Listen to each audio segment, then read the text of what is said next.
Listo,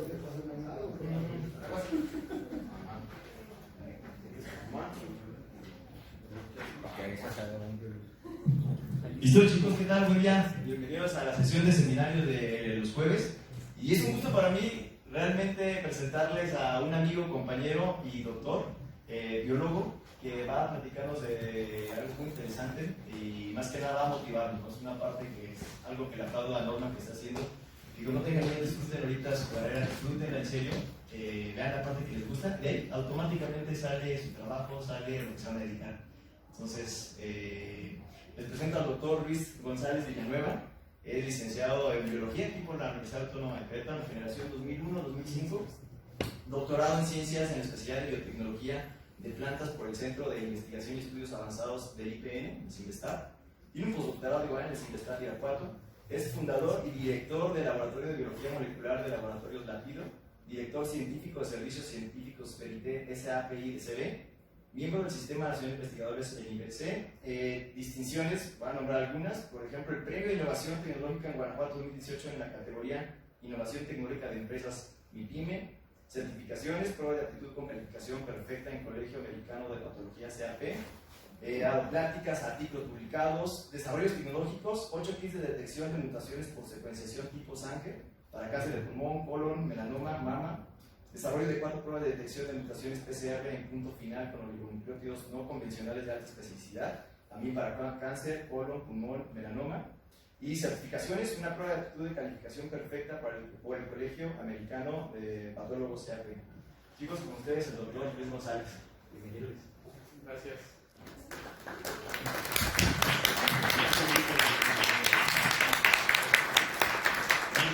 Muchas gracias por la presentación. Y bueno, una de las partes o algo que les recomiendo es que se pongan a ver cómo pueden hacer lucir sus currículums. Todo eso que dijo pues es lo mismo que hacen siempre, nomás que hay que ponerlo en palabras interesantes, bonitas y emocionantes. Gracias por la invitación, doctora. No sabía quién era porque yo aquí siempre estuve con un apodo, me decían Christopher Robin, pues ya cuando me buscaban, pues ya no me encontraban. Y me pidieron que les hablara de lo que estoy haciendo actualmente y después me dijeron que podía ser muy aburrido, que mejor les echara porras. Yo realmente me dedico ahorita a hacer pruebas de biología molecular, desarrollo de pruebas de biología molecular y después esas pruebas que desarrollamos las comercializamos en el laboratorio, ¿sí? Entonces es llevar pues lo que aprendí de las técnicas en el laboratorio, en el doctorado sobre todo, y también aquí porque estuve haciendo aquí PCR con la licenciatura. Entonces casi todo lo que hago es PCR llevado al diagnóstico molecular. Pero, como dijeron que esto estaba aburrido, les voy a platicar desde mis inicios aquí en biología. Cuando entramos, los de octavo semestre, entre ellos la doctora. No estamos con Buscalle. No. Ah, bueno, entonces era Buscalle. Somos más atrás. Sí. Bueno, la de Buscalle, pues nos veían así. Este de aquí es Josué y hasta allá.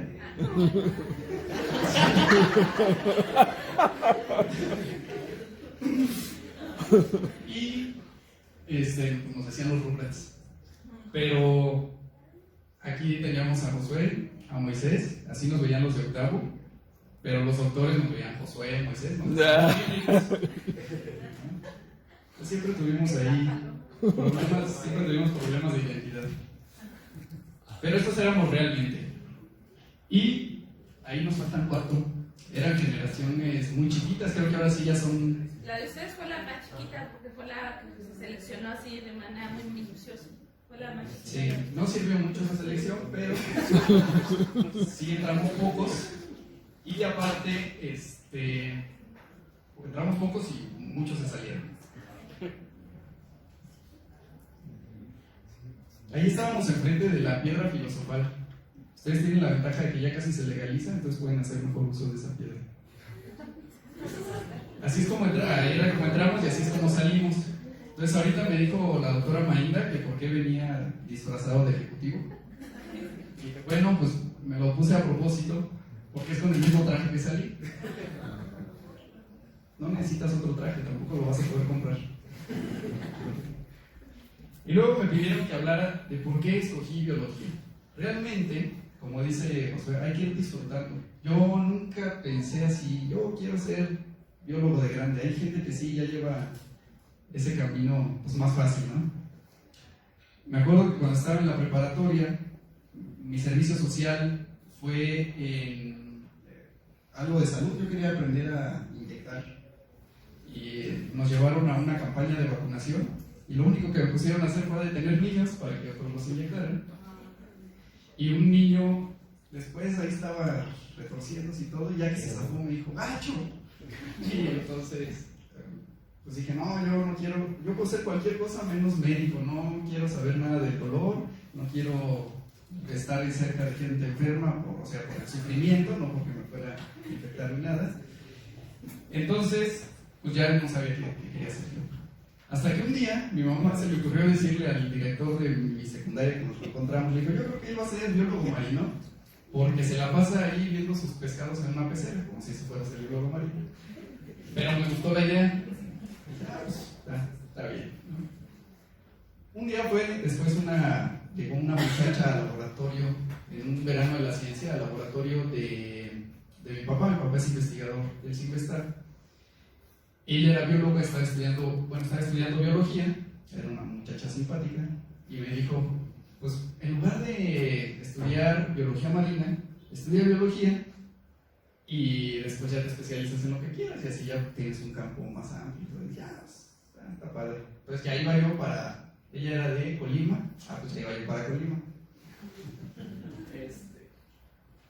Pero 2 días antes de que cerraran las inscripciones aquí, bueno, no aquí porque antes era allá en el Cerro de las Campanas, no sé, pues allá, le dijeron a mi papá, una señora que estaba estudiando el doctorado ahí en el CINVESTAR, le dijo, pues hay biología en Querétaro, que vaya y pregunte, está muy bien, yo doy clases ahí. Esa señora después se graduó, se tituló de doctora y de Gasca creo que sigue por aquí.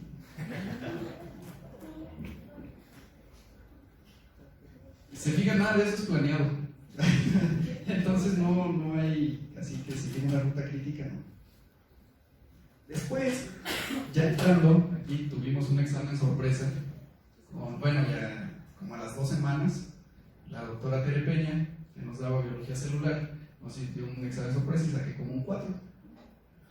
Y entonces ahí dije, bueno, yo puedo ser cualquier cosa, menos biólogo celular o biólogo molecular, porque no me gustaba, y menos me gustó la calificación. Y pues hoy estoy dando la plática de biología molecular en el diagnóstico clínico. O sea, las 2 cosas que dije, a eso no me voy a dedicar, pues en eso estoy. Sí. No encontré trabajo en otra cosa. No, ahora me gusta mucho. Y realmente me dediqué a eso, bueno, también por pura casualidad, porque mi tesis de licenciatura fue aquí con el doctor Luis Hernández, y fue diversidad genética en Patefierro, en la Hornilla Tesota, en el desierto sonorense. Aquí lo interesante es que yo ya empezaba a ver que no me gustaba para nada no me gustaba el campo como método de estudios y para pasear. Y entonces yo hice mi tesis sobre el desierto sonorense y nunca fui al desierto, todo me lo traían. Me traían siempre el material. Pero la técnica que utilizaba era el PCR y en esos momentos había aquí un aparato al que le tenías que soplar porque luego ya no bajaba la temperatura y todo, pero con eso lo hicimos y salió algo bonito. Y en mi tesis de doctorado anduve buscando cuál era la función de un gen que se llama PHTL, que está en una región de una bacteria que produce una toxina y que afecta al frijol. O sea, también nada que ver con diagnóstico ni nada. Pero ahí me empecé, ya en el doctorado me empecé a poner bien nervioso y no sé qué voy a hacer de mi vida y eso, porque ya se me acababan las becas. Ahorita ustedes tienen la ventaja de que dicen, bueno, pues no sé qué hacer de mi vida, pues me meto a una maestría, te dan beca y te dan un doctorado y te dan beca y después ya empiezan los nervios, ¿no? Pero también ahí la técnica con la que más trabajé era PCR y era una técnica que me gustaba. Entonces me encontré, pero ya no supe, bueno sí, me encontré un día con un patólogo y me dice que hay técnicas muy nuevas pero que no se hacen en México, como la PCR, que sirve para detectar el virus del papiloma humano y cosas así. Y le dije, pues no se harán en México, pero yo hago como 40 reacciones al día de esas, entonces pues hay que asociarnos, y me asocié con él, y fue cuando monté el laboratorio de biología molecular y farmacogenómica dentro del laboratorio de él, que se llamaba Lapido. Y ya después, por cuestiones pues, ahí personales, ya me separé de ese laboratorio, pues lo saqué nada más de otro lugar, y en agosto del 2015 formamos una empresa que se llama Servicios Científicos Verité, y ya empiezo yo a trabajar ahí por mi cuenta. Es una empresa de capital 100% mexicano, ahí entre paréntesis iba a poner beca de doctorado. Pero aun cuando es una empresa... Bueno, ¿no se escucha así? Sí. Es que tiene falso, a menos que lo dejes o lo hagamos de acá. Lo dobles.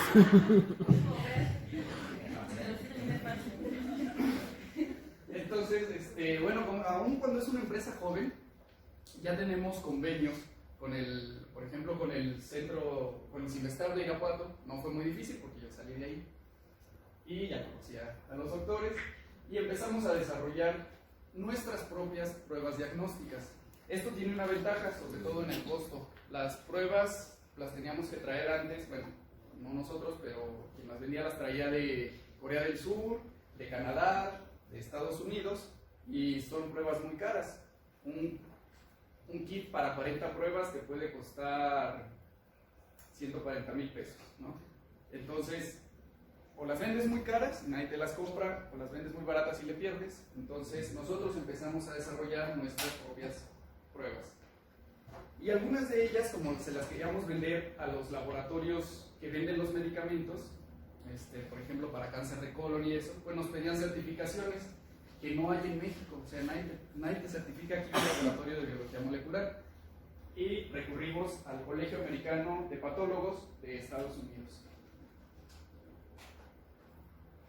Esta es una imagen de un laboratorio que no es mío, pero está al lado del mío y es un laboratorio común. Donde se encuentra la empresa o el laboratorio es un parque de innovación tecnológica que se llama Agrobiotech, donde si tú tienes una idea, un proyecto de base biotecnológica, vas, se las presentas y te pueden desde prestar un lugar para que empieces a hacer tus prácticas, que valides tus ideas, te dan asesorías desde la parte legal, comercial, mercantil, de diseño, te apoyan, te arropan ahí.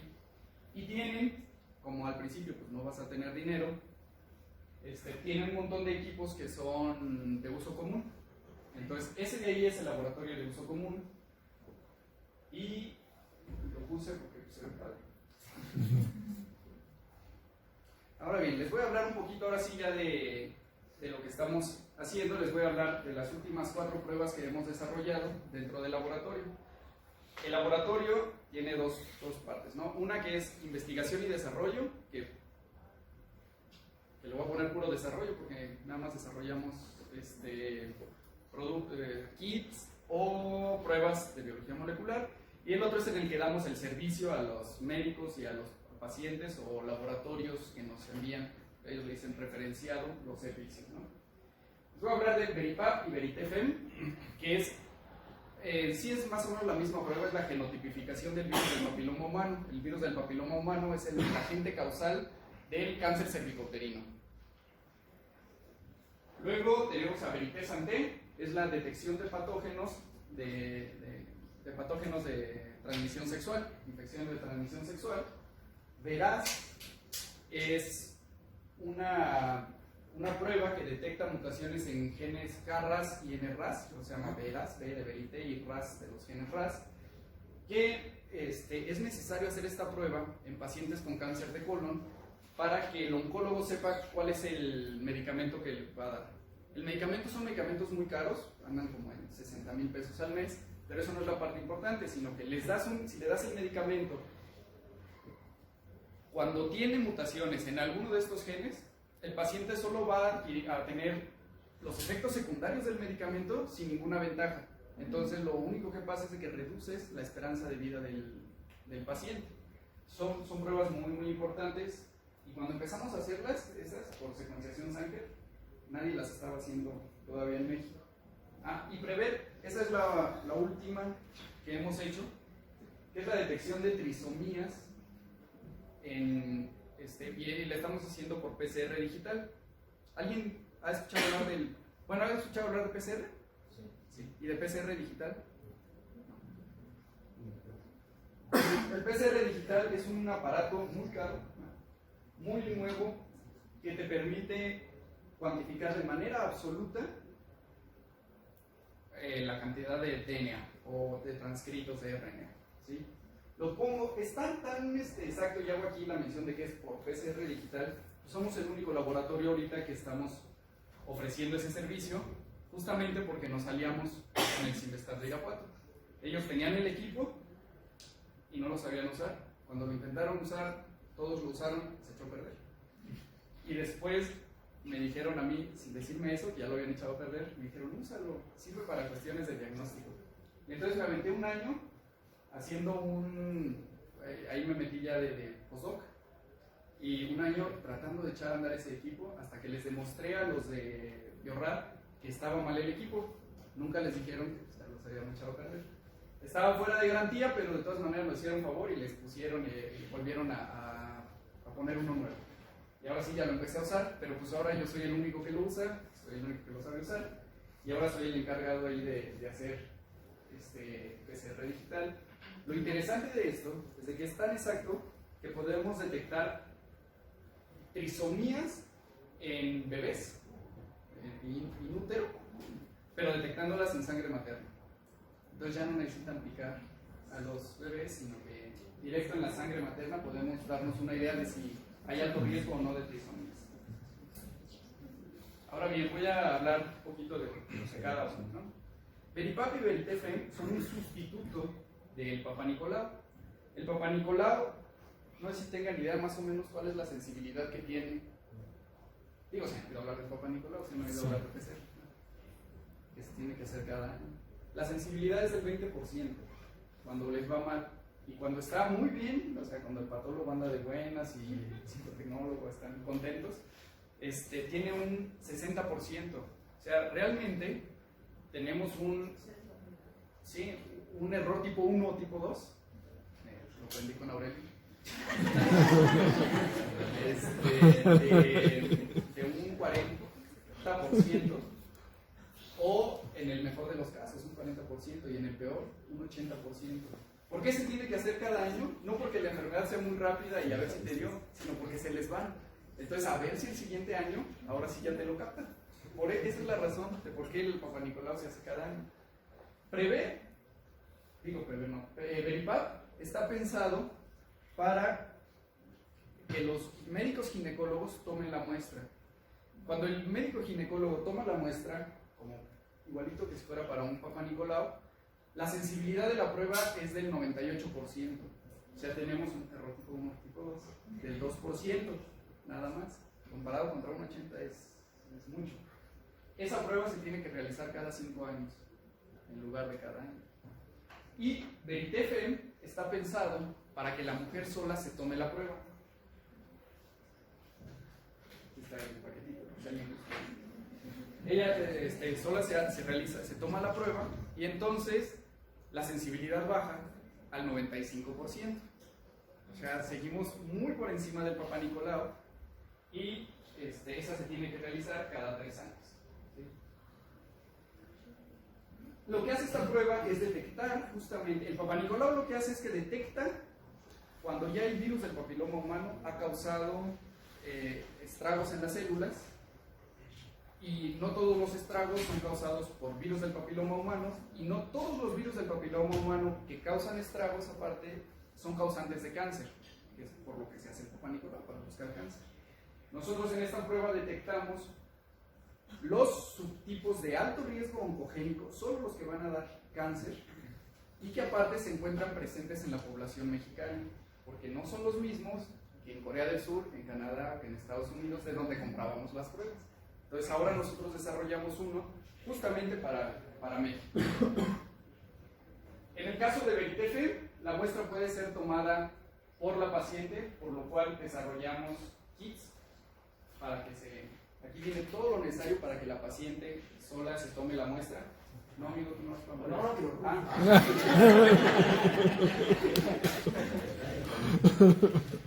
Y este de aquí después, para que no se sintieran los ginecólogos, les hicimos uno igualito para el Papá Nicolau.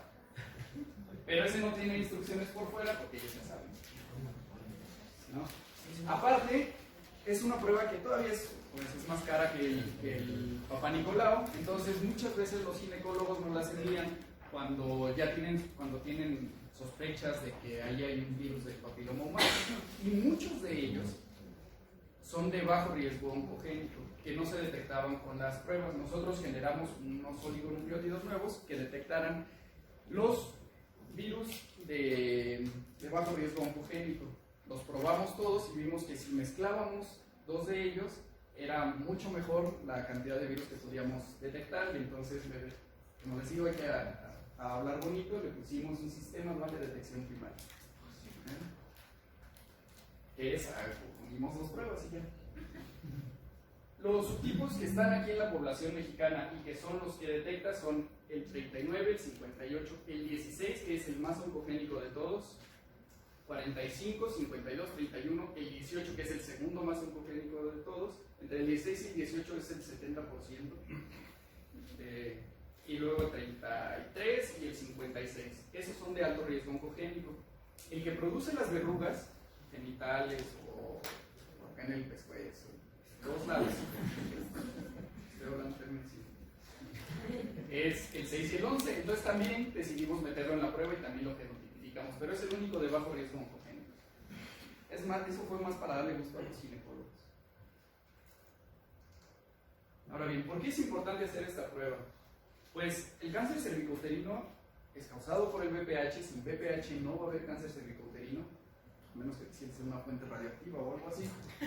Porque sí en el 99%, ¿no? de los cánceres es causado por VPH. Son todos.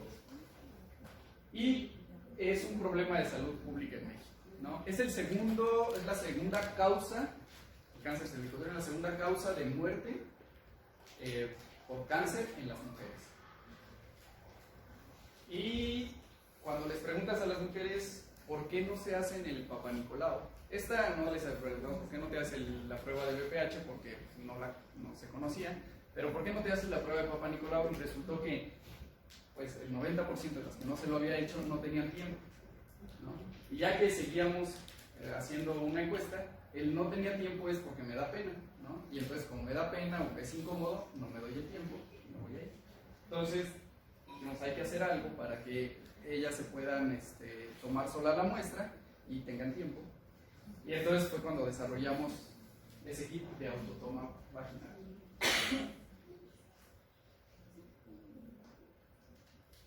Ahí está el kit. Es que se me lo encontré ahorita en el carro, ¿no? Pero entonces se los iba a enseñar aquí en la muestra. Trae las instrucciones y trae todo eso. Todo eso para el diseño y validación y todo eso nos ayudaron ahí en el Parque de Innovación. Por si no encuentran chamba, también se pueden ir allá a buscar, o sea, siempre hay cosas que hacer. Pero después nos dijimos, bueno, ¿por qué solo detectar el virus del papiloma humano? ¿No? También hay que ver, pues, ¿qué más podemos detectar? Pues las infecciones de transmisión sexual, ¿no? Y eso se nos ocurrió porque un día llegó un muchacho ahí y me dice, es que traigo algo y me dicen que puedo tener VPH, y llegó llorando. Y dice, es que me dijeron que puedo tener cáncer cervicouterino. Digo que puede dar, el virus del VPH puede dar cáncer cervicouterino. Ya pero no le tuvimos que explicar, ya no le podía dar. Y después dije, bueno, ¿por qué nada más darle hacerle una prueba de una de las muchas enfermedades de transmisión sexual que hay, ¿no? Porque su idea, digo, lo que él iba es porque había tenido contacto sexual con unas muchachas que no estaban muy chidas, eso fue, no estaban muy chidas, esa era la razón. Entonces, pues buscamos saber cuáles eran los principales o que podían dar más problemas patógenos de transmisión sexual, y vimos que había herpes tipo 1, herpes tipo 2, micoplasmas, treponema, Neisseria gonorrea, de la gonorrea, treponema pallidum, sífilis, clamidias, micoplasmas y ureaplasmas, por ejemplo, causan problemas de infertilidad. Entonces, a la hora que generamos eso, pues vimos que había otro nuevo campo otro nicho ahí de mercado, que era para los biólogos de la reproducción, que ese es con quien más se está vendiendo ahorita. Y esta es una foto de cómo se puede detectar, ¿no? Aquí estamos viendo cómo ese paciente 3 tiene Neisseria gonorrea y ureaplasma parvum. Es un paciente, pues una paciente ahí con problemas de infertilidad, justamente.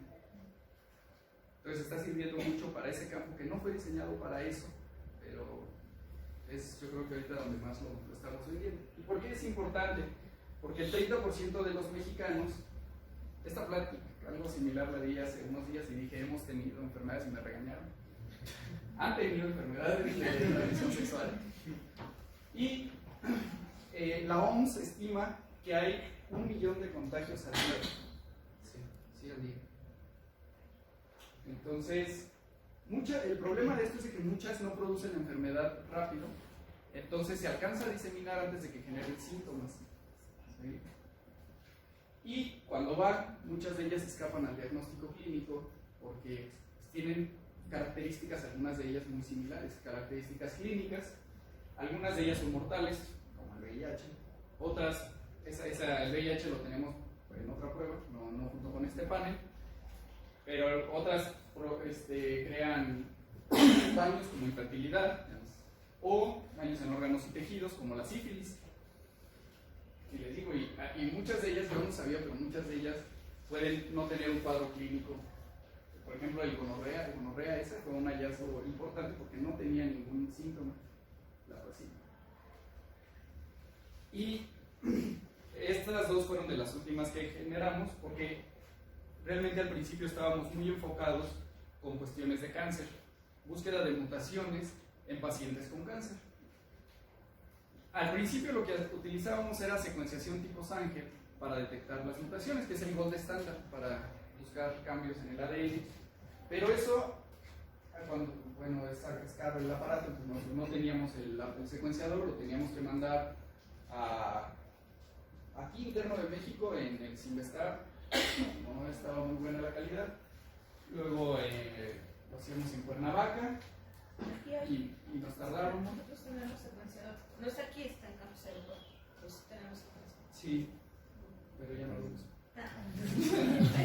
Y entonces, y tardaban, lo que sí es no sé el tiempo de respuesta, porque tardaban en entregárnoslos. Entonces descubrimos que si lo enviábamos a Estados Unidos, lo podíamos entregar los resultados en una semana y eso era lo más rápido que podíamos tenerlos.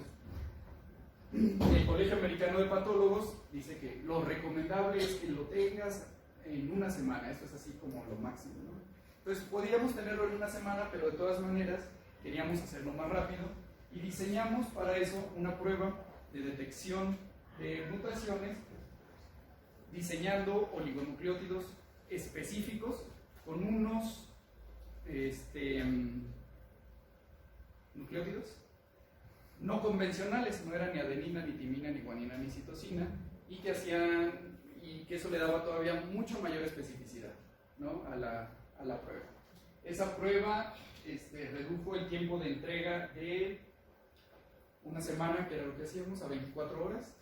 Antes esto costaba 10,000 pesos cada gen, y ahora salen 3,000 pesos los 2 genes. Entonces se redujo un montón el costo y el tiempo de entrega. Pero aparte lo metimos a concursar.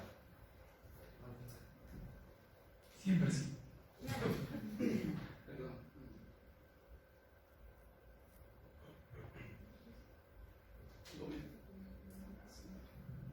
Esa es la voz que andaba buscando. Lo metimos a concursar al Premio de Innovación Tecnológica del Estado de Guanajuato y obtuvimos el primer lugar.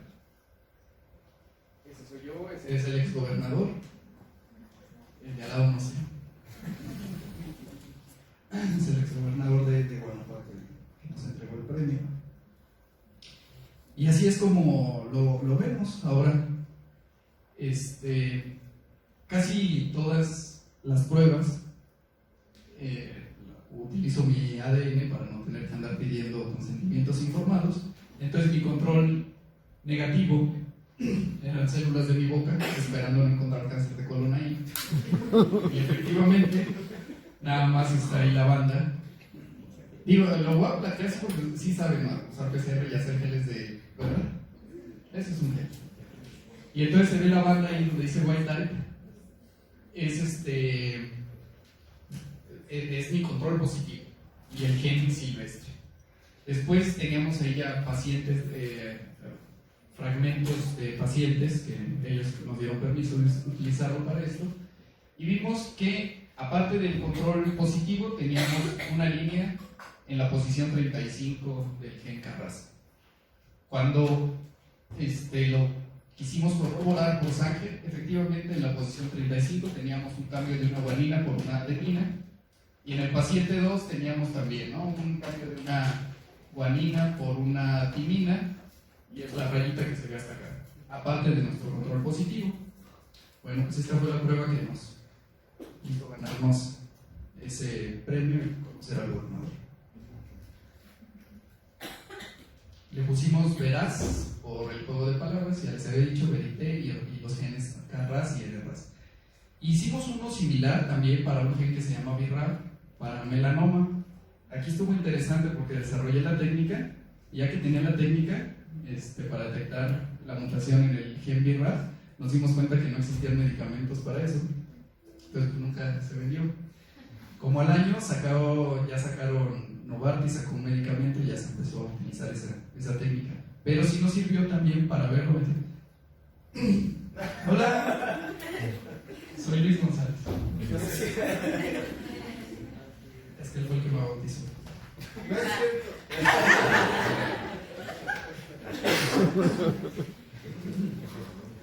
Y entonces les decía, sí, pero con esa prueba nos ganamos el tercer lugar en el premio de innovación en un año antes. Y aquí están los resultados. Entonces para vender nuestro mercado eran las compañías farmacéuticas que venden el medicamento para el cáncer perfecta, calificación perfecta por el Colegio Americano de Patólogos, y ya esto nos permitió entrar a vender este tipo de pruebas a la industria farmacéutica. Y la última es la de Prever. Es una prueba que detecta actualmente, esta está en crecimiento, detecta trisomías en los cromosomas 13, 18 y 21 actualmente, por eso es Prever 3. Yo creo que próximamente vamos a detectar también monosomías del cromosoma X, y ahí, según lo que nos vayan pidiendo, va creciendo. Nuestro principal cliente se encuentra aquí en Querétaro, están en un hospital que se llama Star Médica, son los de Medicina Fetal México, ellos son los que nos mandan más estas pruebas.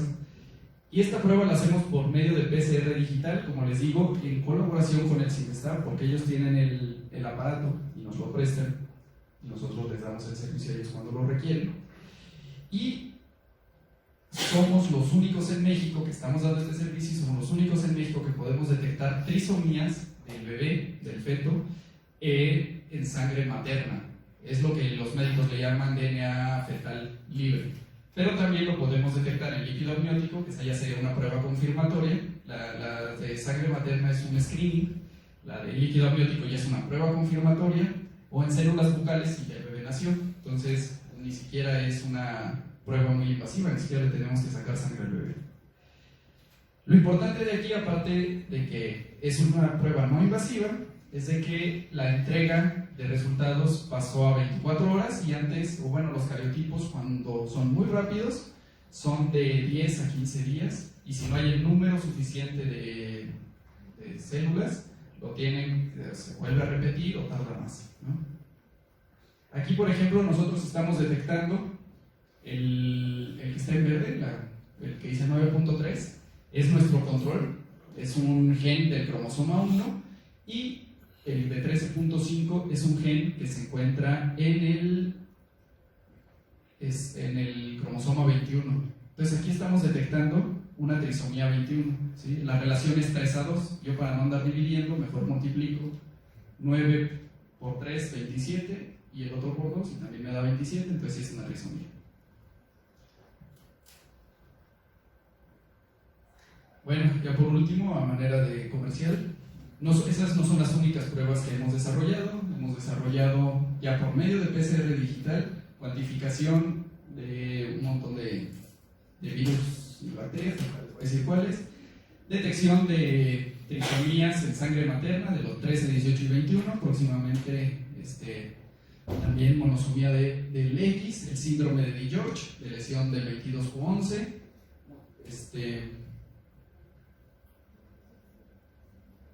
no sé por qué está aquí, no es por ese método, pero sí, es la cuantificación del cromosoma Filadelfia. Esa se la hice especialmente a un tío que tenía leucemia. Bueno, sigue teniendo leucemia, sigue vivo, pero la tiene controlada. Y pruebas para detectar hongos, virus, bacterias. Esa es la lista. Está un poco desactualizada porque ahora hubo, por ejemplo, el dengue, que está muy de moda. Ya nos van a llegar los oligos de dengue. Entonces realmente tenemos una capacidad de respuesta muy muy rápida, porque nosotros diseñamos los oligos, los mandamos pedir, y en 2 semanas tenemos cualquier prueba nueva que podamos hacer, tanto por PCR normal o por PCR digital, que es sería la cuantificación, ¿no? La parte cuantitativa por PCR digital y la cualitativa por PCR en punto final. Y algunas de las pruebas oncológicas, detección en genes del APC, esos son un tipo de cáncer de colon hereditario, se puede detectar con APC. ALK-ML4 es importante para ver el tipo de medicamento en cáncer que se le va a dar al paciente en cáncer de pulmón. BRAF es para ver el tipo de medicamento en melanoma. BRCA1 y BRCA2 es el que se hizo Angelina Jolie para hacerse mastectomía, pero dice el riesgo de padecer cáncer de mama, pero sí es predictivo. BCR-ABL es el que le hice a mi tío para conocer qué medicamento se va a dar en leucemia. CKIT es para ver qué medicamento, no es cierto, no es qué medicamento. Qué medicamento o qué dosis en pacientes que tienen tumores gastrointestinales, el GIST. EGFR es para cáncer de pulmón también, para saber el medicamento. Factor 5 Leiden es un factor de coagulación, pacientes que creo que se les coagula mucho la sangre. HER2 es para ver el medicamento en cáncer de mama. JAK2 es una cosa que se llama policitemia vera, es algo de la sangre. CARAS-CNRAS también medicamento para ver el medicamento en cáncer de colon. MIC me lo pidieron para neuroblastoma. Y ROS1, las funciones también son para cáncer de pulmón. Sí. Entonces, bueno, en conclusión, hagan lo que se les antoje y disfruten, pero fíjense, él, por ejemplo, se hizo importante por otra cosa que no era lo que él quería, ¿no? Entonces, pues sí, hay que disfrutar lo que estás haciendo, aunque te dejen en las salidas de campo, porque una vez me dejó. Y entonces por eso dije, yo me voy a biología molecular.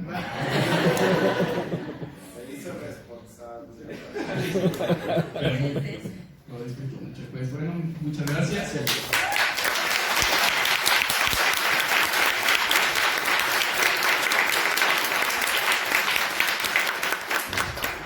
Aprovechen dudas. Adelante. Estas pruebas, ¿ante quién tienen que estar certificadas? Si es que tienen que estar certificadas, ¿y cuánto tarda más o menos esta certificación para que se aprueben o que se puedan utilizar libremente así a la venta? No tienen que estar certificadas. Si las vas a vender como pruebas, sí. Si tú vas a dar el servicio, no tienen que estar certificadas. diagnosticado. Hay mucho descontrol en eso. Y de hecho, hay muchos laboratorios que ya empiezan a ofrecer servicios de biología molecular y son un desastre total, porque nadie te vigila. Entonces, yo empecé a ver que allí en Irapuato, por lo menos hay otro laboratorio que ofrece estos servicios y son mis principales clientes. Sus clientes son mis principales clientes porque todos les sale que tienen papiloma humano. Entonces luego llegan con el ginecólogo muy asustados a que yo se los vuelva a hacer. Hasta ahorita he hecho 8 de esos, de los que ellos me envían que tienen sus VPHs y todo. Ni uno solo ha traído VPH de todos los que les han dicho. Sí. Entonces, sí, ahorita está muy, muy mal eso. Oye, pero Cofepris no está metido ahí en eso. El Cofepris te vigila que deseches bien los residuos, que tengas tu título que te ampara en la pared, que tengas limpia el área de toma de muestra y ya. Sí, y sí tienes que estar registrado ante Cofepris, pero lo que está registrado ante Cofepris es el local. Puedes meter a quien quieras ahí a hacer las pruebas, ¿sí? Y entonces por eso pasan estas cosas. Sí. Ya para vender, si yo quisiera vender estos, también eso sí los tengo que registrar ante Cofepris. O, si no los quiero registrar ante Cofepris, nomás digo, son para uso diagnóstico. Digo, no para uso diagnóstico, son para research use only, ¿no? Y ya, también te saltas esto. De los parques biotecnológicos que mencionas, ¿esos solo están en Irapuato o están así como repartidos a nivel nacional? ¿Y cómo te acercas tú a ellos? ¿Cómo sabes qué servicios o qué tienen? Sé que hay en diferentes estados, pero son estatales. Entonces, en Irapuato está el de vocación, como le dicen, biotecnológica, servicios de salud, agroindustria, pusieron el tren de belleza, o sea, cuestiones cosméticas y otra cosa. Pero los van poniendo así como por especialidades porque van teniendo gente especialista en esas áreas. Entonces, no técnica, sino el legal para salud, digamos, el legal para cosméticos, legal en propiedad intelectual, el que sabe de diseño, de estas cosas, así. Entonces, por eso los van poniendo. En San Miguel de Allende está Tecnologías de la Información. Luego, La Salle tiene uno, no sé cuál sea su vocación, y así están repartidos. Entonces, pero se puede meter, son centros Novaera o algo así, pero son a nivel estatal, cada uno. Y también sé que hay en Nuevo León, de esos centros, y como que cada estado tiene sus centros a los que les interesa apoyar cuestiones innovadoras.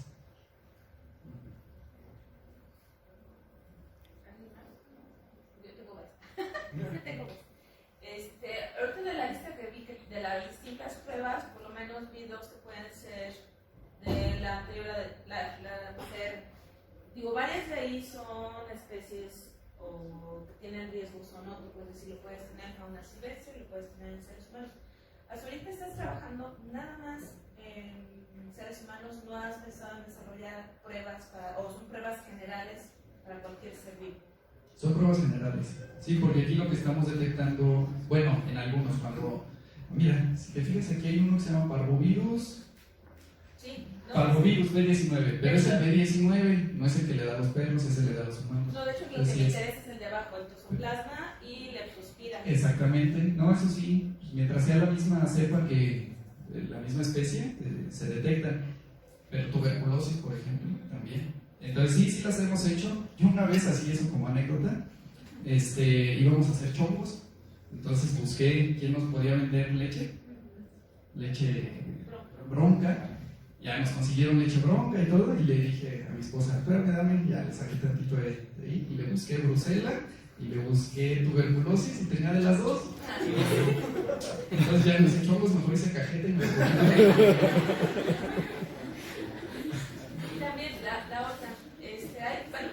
ahorita lo que yo estoy trabajando es con enfermedades emergentes, ¿no? Principalmente de Cruci y Leishmania. Entonces se supondría que aquí en Querétaro no debería de haber tanto riesgo porque son no endémicas, sin embargo sí tenemos ya baja su cero positividad. Pero el Chaga test, que así se llama, es malo, o sea, malo, no es tan eficiente, ¿no? Entonces, igual no sé si estás también trabajando con algo más en cuestiones de ese tipo de enfermedades. Sí, y la verdad es que Chagas me lo han mandado a hacer como 2 veces nada más. Sí, porque no estamos en una zona de eso, ¿no? Entonces, cuando fue alguien que viajó al norte y cosas así, pues ya me los han mandado a hacer. Pero lo podríamos hacer, si tú tienes cepas o algo así, pues los ponemos a ver si... De hecho, ahorita es parte de la tesis de mi alumna doctora, no sé si bajo. Dale acceso. Tenemos ahorita ya lo último que acabamos de traer, porque de hecho estamos trabajando con la gente de Mérida, donde sí es una endémica, Chagas. Tenemos 2 linajes, ya aquí en Querétaro. Entonces, sí, en perros. Ahorita estamos trabajando en perros callejeros. Entonces, ya se tiene una muestra relativamente importante. Y hacia humanos también está detectado, pero todavía no sabemos cuál de las dos son los que se están visitando. Entonces, de esa parte, digo, ahorita por eso me llamó mucho la atención. Sí, podemos ver y hacer algo eficiente, porque aquí, sí, o sea, aquí los análisis son muy caros. El problema, igual con Chagas, tiene su sintomatología es muy general en la etapa aguda, que es donde te pueden detectar en sangre. Después, pierde. No, es el del cráneo, pero no tenemos cutánea, afortunadamente es visceral, que es la otra, ¿no? Pero la cuestión es que los dos, sus órganos blancos son corazón, colon, hígado, y no te das cuenta hasta 20 o 30 años después. Entonces, aportan este tipo de vida, etc., ¿no? Entonces, eso es lo que nos gustaría, tener una prueba más eficiente, por lo menos saber qué hacer en la fase aguda, porque ya la detección se rápida. Sí, y así es como ha ido creciendo la lista. Gente que dice, me interesa tal, pues lo vemos y así va. Así sí podríamos. A ver, se sube a 2 más. Sí, ese era lo máximo. Él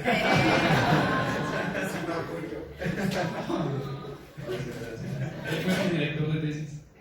Ya no me siento nervioso. La última vez que estuvimos aquí, él también estaba acá y me preguntaba cosas.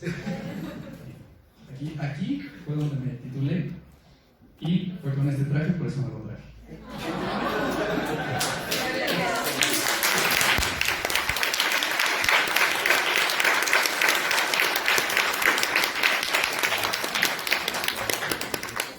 ¿No más preguntas, chicos? ¿No? Muchas gracias. Sí, de parte de la Coordinación de Biología de la Facultad, muchísimas gracias.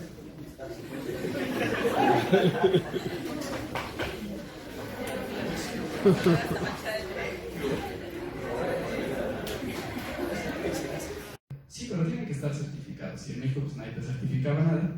Entonces recurrimos al Colegio Americano de Patólogos. Ellos nos mandaron 6 muestras y nos hacían como 200 preguntas. Decían, la tiene, esta no la tiene, esta la tiene. Y se fijan, ahí nosotros, estas eran 6 páginas. Ahí está una de las que detectamos, ¿no?